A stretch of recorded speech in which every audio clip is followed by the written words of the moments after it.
Mark Leroy was an ambitious man, one of those who measured the value of a life by the successes it generated and the image it projected in the eyes of others. From a young age, he had been conditioned to believe that greatness, achievement, and recognition were the only goals worth pursuing. His strategic mind and inexhaustible energy allowed him to quickly climb the ranks of the business world. Yet despite his triumphs, a persistent void accompanied him, a void he could never fill. When he met Elodie, he had mistakenly believed that she could be the solution to this void. Sweet, sensitive, and endowed with rare intelligence, Elodie did not correspond to the usual criteria of the women who attracted her. She was neither ambitious nor hungry for fame. But it was precisely this tranquility, this wisdom and its natural beauty, devoid of any artificial pretension, which had seduced him. Elodie represented what he had always been looking for without really knowing it, an anchor, a form of serenity that he had never known. At first, their relationship had been an escape for Mark. A relationship where he felt reassured, where he could let his guard down, even if it went against his own principles. Elodie, on the other hand, loved him deeply, did not judge him for his sometimes all-consuming ambitions, but encouraged him to find a balance. When Elodie announced that she was pregnant, Mark saw this pregnancy as a sign of destiny, a sort of confirmation that his life would finally have greater meaning. He had hoped that this new responsibility would force him to sit down, to think about the future.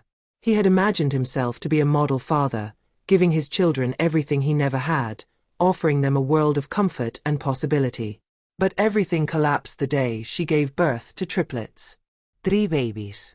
3 new lives to nourish, to protect, to raise. For Mark, it was a brutal shock. He had prepared for 1 child, maybe 2, but never for such an increase in responsibilities. The triplets were the reality of everything he was running from, a weight he hadn't anticipated.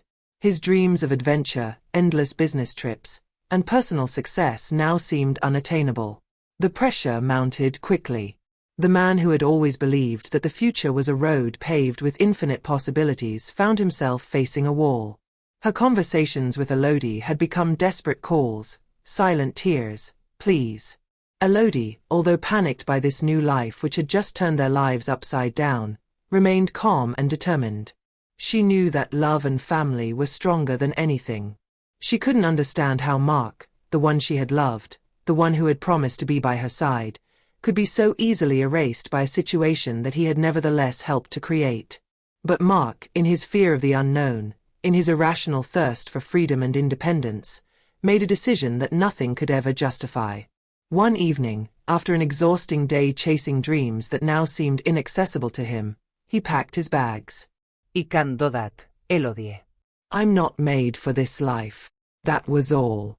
No explanation, no attempt at reconciliation. He was content to leave, closing the door on a future that he considered too restrictive. He left her there, alone with 3 children, a burden he was not ready to bear. Elodie, upset, tried to hold him back, to beg him to come back, but her words were lost in the silence. Mark had not changed his mind. His heart was already elsewhere, his mind already turned towards an easier future, without the constraints of a large family. A few weeks later, he had started his life again with another woman, a woman without children, a less complicated woman, more in line with his ideal. For 20 years, he never tried to find out what had become of his children. Elodie found herself alone, broken, but in an inexplicable way, stronger than ever. Mark's departure had been a stab in her heart, but she did not collapse. Rather than allowing herself to be overcome by despair, she channeled her pain into unwavering determination. Every day, she got up at dawn and didn't go to bed until late at night, working a series of jobs to provide for her children. She cleaned, cooked, babysat for neighbors, and even cleaned offices. No matter the fatigue, the endless days, or the sacrifices, every hour of work, every effort was made with the sole aim of offering them a better life, far from deprivation and doubts. Despite the trials, Elodie never lost her dignity. The love she had for her children was her only wealth, and she instilled in them solid values, those of perseverance, respect, dignity, and above all, independence. She taught them that a person, no matter the circumstances, must always get back up, even when everything seems to be collapsing around them. She explained to them that obstacles are opportunities in disguise, and that they are not overcome by luck or circumstances, but by will and hard work. Elodie's children grew up in a home where poverty was often present, but where love and respect were more precious than anything. Nathan, Leah, and Samuel learned, from a very young age, what sacrifices were. They saw their mother suffer, but she never gave in. When the storms of life came knocking at their door, Elodie remained a beacon of resilience and courage. For her, there was no question of crying over what she didn't have. On the contrary, she fought to offer them everything she could, to show them that they were capable of conquering the world, despite everything they had lost. Nathan, the eldest, was a calm, thoughtful boy. He had seen his mother struggle to give him the education he dreamed of, and he had taken that example to heart. He swore to himself that one day he would be the one to save lives. Despite financial challenges, he managed to enter medical school, his studies being a real journey. The pressure was immense, but he never let it discourage him. At each obstacle, he remembered his mother's sacrifices, the sleepless nights, the meals taken on the go, the smiles she offered despite fatigue. Today, Nathan is a surgeon, a respected man in his field, who saves lives every day, thanks to an unwavering desire to succeed and to pay tribute to his mother's sacrifices. Leah, the youngest, was not left out. From a young age, she had a passion for justice, a burning desire to protect those who had no voice. She saw her mother defending her family, fighting against the injustice of everyday life, and this gave her immense inner strength. After obtaining her law degree, Leah embarked on a career as a lawyer specializing in the defense of single-parent families. She fought for these single mothers, these women who were ignored, who were often despised. Leah felt connected to their suffering, because she had experienced it in an intimate way. Thanks to her work, she succeeds in changing many laws and giving a voice to the invisible. Leah, like her mother, never let obstacles get her down. She knew that, to make her message heard, you had to be inflexible, have steel in your heart. Samuel, the youngest, had a different view of the world, but he was just as determined. From the time he was old enough to understand, he had seen his mother fight to ensure that each of her children had a future. But Samuel didn't want to just follow a traditional path. He wanted to build something big, something game-changing.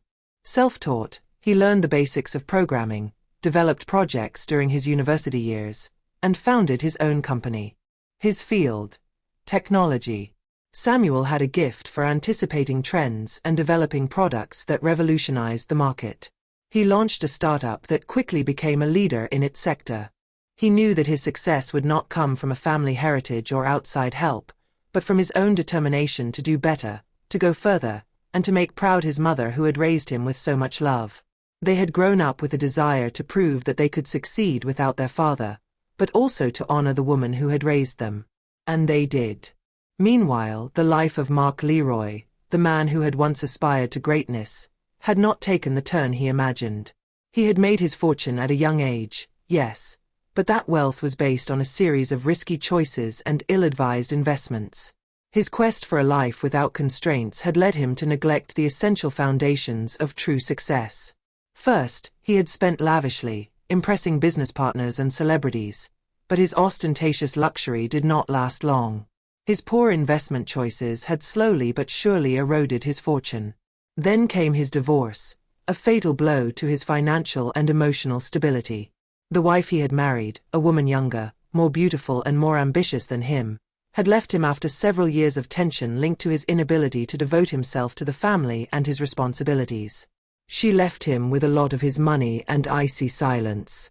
Mark had lost everything he had, including the love he thought he deserved. His old life had collapsed, and he found himself alone. He no longer had any friends, because the ones he had been with were only there for the money. Without a job, without networks, and without a real future, Mark understood that his quest for greatness had led him to his own ruin. It was then that a bitter memory struck him, a memory he had tried to bury deep in his mind. His children, the ones he had abandoned 20 years ago. Maybe they could help him now. Maybe they were the only ones who could reach out to him, despite his past cowardice. Mark began discreet research, digging through contacts and public information. What he discovered with astonishing amazement and a touch of jealousy was that his children had become not only successful people, but influential people in their respective fields. Nathan, his eldest, had become a renowned surgeon, saving lives and occupying an important place in the medical community.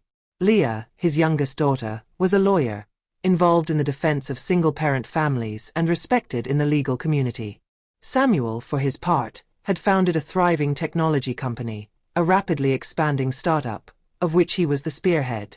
Mark, both proud and ashamed, had no choice but to try to contact them, hoping that they could forgive him for his absences and offer him the redemption he sought. He started with Nathan. The surgeon, working in a renowned hospital, did not expect a visit from his father, whom he had not seen for more than 2 decades. Mark, nervous and unsure of himself, arrived at the hospital hoping for a gentler reaction. But when he appeared before Nathan, he was greeted with a cold, almost clinical look.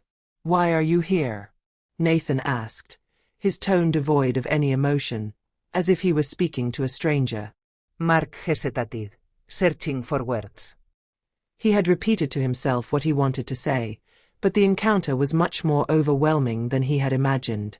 I wanted to see you," he said finally, his voice trembling.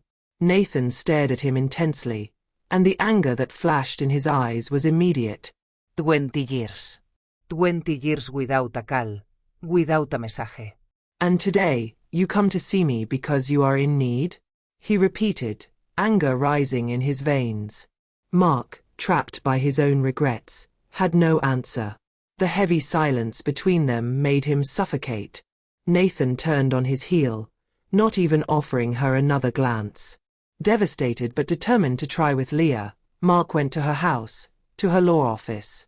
She welcomed him without a word, and listened to him talk about his mistakes, his fall, his desire to redeem himself. But the coldness of his gaze had not dissipated. After a few minutes of listening, Leah took a sheet of paper out of her drawer and handed it to him without an affectionate gesture. "Here is a request for late recognition of paternity," she said calmly, her words almost frozen. "If you want to be our father, you're going to have to prove that you deserve it." Mark took the paper, but he already knew, without a shadow of a doubt, that his return to their lives could not be that simple. He understood that love cannot be bought with excuses, nor with late regrets. It was too late. Finally, he sought out Samuel, his youngest son, in the offices of his thriving business.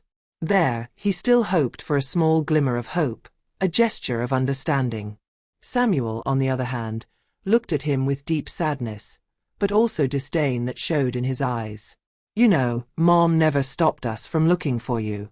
She left us the choice," he said in a calm, almost fatalistic tone. "But we decided that if you didn't want us, we wouldn't go after you. Today we do the same."